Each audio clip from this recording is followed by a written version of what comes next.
Coming up on DC News Now, held without bond. The man accused of killing a DC police officer on I-695 last month has made his first court appearance. What the judge had to say and what allegedly led up to the collision.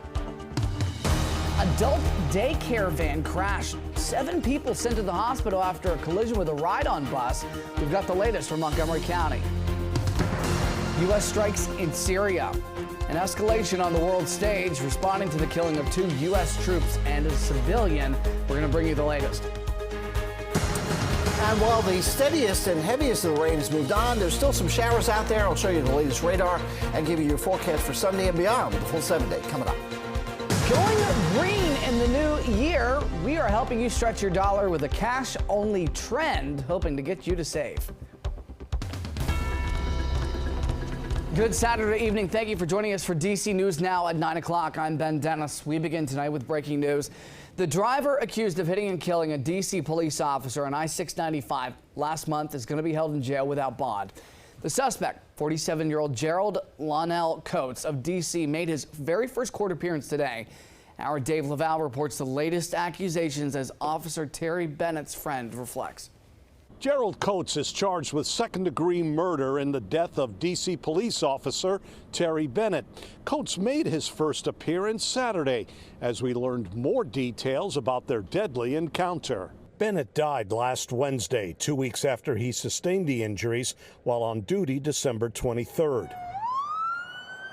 Court documents say Coates slammed his car into Bennett on eastbound I-695 near the 3rd Street Tunnel. Bennett stood outside his patrol car after he responded to another crash. The impact, according to the documents, sent Bennett more than 22 feet in the air. He suffered traumatic brain injury and a possible spinal injury. D.C. police say they gave Coates Narcan. Coates, according to the documents, told investigators he drank some tequila and smoked marijuana before the crash. Court documents said police found possible marijuana in Coates' car. Investigators are waiting for a toxicology report to determine what he had in his system. Meanwhile, friends of Bennett say there are lessons to be learned from the officer's death. Don't drink and drive. Don't drive under the influence. Slow down. Terry's not going to be the first nor the last person to be injured or taken away from us, but we can prevent some of these issues. A judge on Saturday found probable cause Coates committed second-degree murder while armed. He ordered Coates held without bond. Coates returns to court for February 2nd preliminary hearing at Superior Court in Northwest. Dave Laval, DC News Now. Good stuff, Dave. Thank you. Officer Bennett's squad car has been surrounded by roses and draped in black sashes, placed by his fellow 1st District colleagues. The car stands outside of the 1st District station as a symbol for his service and his sacrifice. His memory be over blessing. All right, let's get to our forecast. Meteorologist Scott Sumner is back. He had some well-deserved time off last weekend, Scott, so get to work with that radar behind you. Yeah, Mother Nature's making me work right out of the gate. Yeah, but I'll take this type of work any day of the week. Radar, as you can see here, latest as it scans our DMV, and specifically around D.C., we have showers just to the north of the district as we speak, over towards the Silver Spring. That's kind of where it starts. It moves a little further to the north up the I-270 corridor over towards Reston, Potomac, Highway 7, seeing some wet weather there. We move a little further south, east of Culpeper, south of Remington. We have some showers there over towards Goldvein as well. Also seeing a little light rain, mist, and drizzle. There are the showers. And like I said, at the 6 o'clock hour, we'll continue to see on and off light mist, drizzle, and some light rain showers here through most likely to the midnight hour or thereafter. And then things will quiet down a bit, maybe even a little bit of clearing in spots as we go throughout the overnight and into tomorrow morning. As you can see, over the next couple of hours, this is where the showers look to move. So expect a couple of showers between now and 11 o'clock here in D.C. if you're stepping outside. And that it does extend further to the south over towards Charles County, PG County, Calvert, and St. Mary's County, southern Maryland. And also, we have some showers starting to build in across portions of western Maryland once again. Showers now, snow tomorrow. We'll talk about it coming up. All right, Scott, looking forward to it. We have learned that 7 people were sent to the hospital in Montgomery County after this very serious crash between a ride-on bus and an adult daycare van in Rockville. County fire officials said they responded right after noon on Shady Grove Road and Research Boulevard. 6 people were hurt inside of that van, as well as the driver of the bus. Now, the cause of this has not yet been shared. Good news, no life-threatening injuries were reported. A woman was killed in a crash overnight in Fairfax County, and police say it happened on Fairfax County Parkway and Huntsman Boulevard in Springfield. Details remain unknown, including exactly what happened, reportedly how many vehicles may have been involved, and the victim's identity. 2 women are in the hospital after they were shot in Prince George's County overnight. This happened around 12:30 a.m. on Barlow Road in Palmer Park. And officials say that they found the 2 women on scene, shot several times, taken to the hospital with non-life-threatening injuries. No word on any suspects. A new report is showing an alarming number of close calls between children and cars. And it's Alexandria, Virginia that leads Northern Virginia in these reported incidents. Our Yamarisa Say, therefore, is taking a closer look into this. This is adding more danger rather than helping. For Eileen Mungle, walking through this roundabout is a daily challenge. I've almost been hit like at least 4 times. And crossing with children requires extra caution. We stop, we walk out a little bit more, we check for cars, we stop again. 80% of the time, cars coming up only see us as we're out in the intersection walking, and I have to wave them down to stop them. Mungle is one of many residents who shared concerns in a survey by Northern Virginia Families for Safe Streets. The group's latest report shows 155 near-miss incidents involving children in Alexandria between January 2024 and December 2025. And at this intersection alone on Hickory and Kennedy Streets, 53 incidents were reported. It's hard enough getting out the door in the morning with young kids, so having to add the worry of are we going to make it alive to school? Mike Doyle, the founder of the organization behind the report, says small changes like stop signs can make a big difference. So you have a small roundabout with a stop sign. If the drivers pay attention to that, that should reduce the challenges and make it safer for the kids. We're just looking for additional engagement from the city to help correct the intersection and really make it a safe place for all our families and all our neighbors to navigate. Our Yamarisa Say reporting. Doyle says that when more data is collected, it could mean for more positive change across Northern Virginia. Now, if you have a Safe Streets incident to report, you can find a link to do that on our website, dcnewsnow.com. The Washington National Opera is leaving the Kennedy Center. Officials confirming these details with us.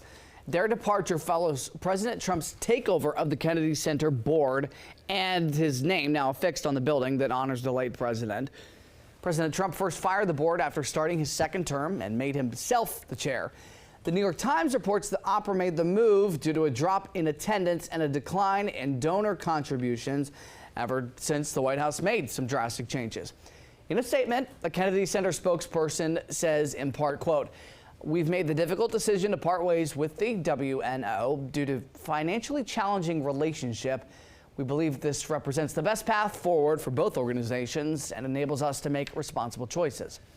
The Fairfax County Public School Board held a hearing for parents' feedback on proposed changes to boundaries and the possible impact it would have on neighborhoods.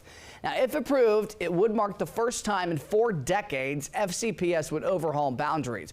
That includes changing zonings for neighborhoods. Well, parents who attended said they're concerned for their students' welfare, and they've been disappointed about the school board's communication about these proposed changes. It's our only opportunity to be heard because of the way that they handle this process. It hasn't been fair. It hasn't been transparent. The school board is scheduled to vote on the superintendent's recommendation for any changes Thursday, January the 22nd. This week, the United States House of Representatives passed a bill to extend Obamacare subsidies. 17 Republican lawmakers joined Democrats to restore those benefits that expired in 2025. Now it's up to the Senate. DC News Now's Tosin Fakile caught up with some folks directly impacted by these benefits. My premium went up by $220 a month. Alice Goldberg is self-employed and says she expected her premiums with her plan under the ACA to go up, but not that much. It's now $247. So before this, I was receiving health care for $28 a month for just my health care premium. And I was getting a lot of help. I anticipate that I would have gotten less help because my business has been doing really well this past year. And what looks like relief might be in sight. The House passed a bill on Thursday to extend the ACA subsidies. I don't know that I feel a sense of relief yet because it still needs to pass through the Senate. I'm definitely grateful for the people who crossed party lines. Goldberg says what she really doesn't understand are the priorities of the Trump administration and Republican Party. Why is American money being spent on plundering Venezuela for the benefit of private oil companies, but they don't have the money to help us get the health care that we need for when those sicknesses and injuries send us to the hospital? Centers for Medicare and Medicaid Services data shows 92% of people enrolled in Obamacare benefited from enhanced subsidies last year. As someone who benefited from a subsidy, Alice Goldberg says this. My message to the Senate is to start behaving like the values of the people in this country dictate. For DC News Now, I'm Tosin Fakile. All right, well, these mild temps might have some of us dreaming of spring, present company included. And that includes baseball fans. The Nationals have released their promotional schedule for the upcoming season. Fans can get special merch like a vintage batting practice pullover or a City Connect hockey jersey honoring the cherry blossoms. That looks pretty cool. There's also bobblehead giveaways throughout the season. Got to grab those for your desk. And during the Beltway series against the Orioles, fans can get a special bad day to be a hot dog hat and a novelty sliding mitt.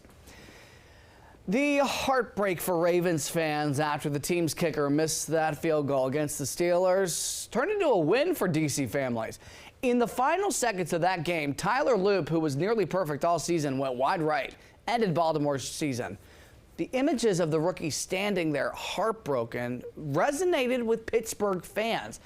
Get this, they've since donated more than $40,000 in Loop's name to the John S. Mulholland Family Foundation.